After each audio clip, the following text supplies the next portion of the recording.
बिस्मिल्लाहिर्रहमानिर्रहीम। अस्सलाम वालेकुम वरहमतुल्लाह। उर्दू टीवी में आपको खुश आमदीद कहता हूँ।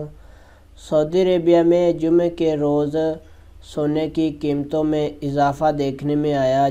आजल वेबसाइट के मुताबिक जुमे को 24 कैरात 1 ग्राम सोने की कीमत 216 रियाल और 21 हलाला रही, जबकि जुमेरात को इसकी कीमत 213 रियाल और 51 हलाला में दस्तयाब था। 21 कैरात 1 ग्राम सोने की कीमत 199 रियाल और 19 हलाला है, जबकि इसकी कीमत जुमेरात को 186 रियाल और 82 हलाला थी। 18 कैरात 1 ग्राम सोने की कीमत 162 रियाल और 16 हलाला हो गई, जबकि जुमेरात को इसकी कीमत जो थी वो 160 रियाल और 13 हलाला थी। तो फ्रेंड, ये अहम अपडेट थी।